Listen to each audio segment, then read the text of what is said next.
SLBC tunnel వద్ద rescue operation non stop గా కొనసాగుతూనే ఉంది. రెస్క్యూ ఆపరేషన్స్ 57వ రోజుకు చేరుకుంది. ఇవాల్టితో టన్నెల్ ప్రమాద ప్రాంతం D2 దగ్గర ప్రస్తుతం తవ్వకాలు కొనసాగుతున్నాయి.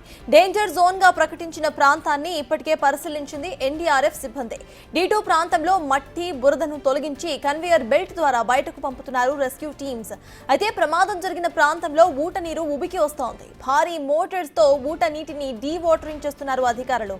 మరోవైపు థర్మల్ ప్లాస్మా కట్టర్స్ తో అడ్డుగా ఉన్న శిథిలాలను తొలగిస్తున్నారు దక్షిణ మధ్య రైల్వే సిబ్బంది. లోకో ట్రైన్ ద్వారా ఎప్పటికప్పుడు తొలగించిన శిథిలాలను బయటకు పంపిస్తున్నారు.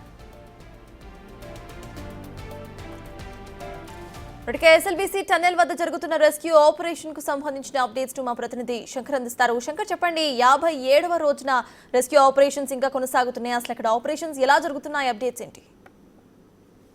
ఎస్ఎల్బీసీ టన్నెల్ దగ్గర 57వ రోజు సహాయక చర్యలు కొనసాగుతున్నాయి. టన్నెల్లో ఆ రోజు ప్రమాదం జరిగిన రోజు 8 మంది చిక్కుకుపోవడం, వారిలో 2 బయటికి రావడంతో పాటు మరో 6 మృతదేహాల ఆచూకీ లభ్యం కోసం కూడా పూర్తి స్థాయిలో సహాయక చర్యలు ముమ్మరం చేశారు. ఒకవైపు రాష్ట్ర ప్రభుత్వం సహాయక చర్యలను ఎక్కడ ఆపకుండా మిగతా వారి కోసం కూడా పూర్తి స్థాయిలో వారిని తేవాలని చెప్పి కూడా ఇప్పటికీ నిర్ణయం తీసుకున్నటువంటి పరిస్థితి. ఇప్పటికీ మొత్తం కూడా అంటే ఇదంతా కూడా 4 షిఫ్టులుగా నడుస్తుంది. ఒక్కో షిఫ్టుల్లో 70 మందికి పైగా పనిచేస్తున్నారు. ఈ పనితీరునంతా కూడా ప్రత్యేక ఐఏఎస్ అధికారిగా ఉన్నటువంటి శివశంకర్ లోతేటి దగ్గరుండి పరిశీలిస్తున్నటువంటి పరిస్థితి అక్కడ కనిపిస్తుంది. మేజర్ గా ఒకవైపు లోకో ట్రైన్ ద్వారా లోపల ఉన్నటువంటి మట్టి బురద రాళ్ళన్నింటి కూడా బయటికి పంపిస్తున్నారు.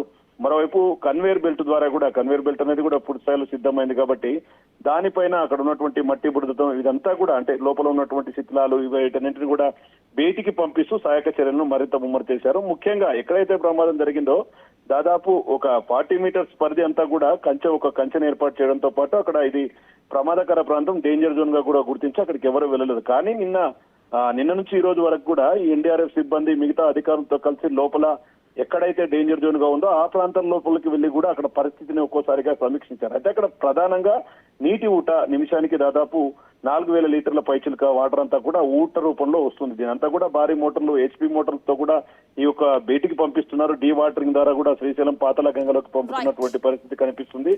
ఓవరాల్ గా చూస్తే మాత్రం ఇప్పటి వరకు కూడా రెస్క్యూలు ఎక్కడి కూడా ఆపకుండా చూస్తున్నారు. ముఖ్యంగా థర్మల్ ప్లాస్మా కట్టింగ్ తో సహా శిథిలాలను తొలగిస్తూ కూడా ఎప్పటికప్పుడు సహాయక చర్యలు ముమ్మరు చేస్తూ ముందరికి పోతున్నారు.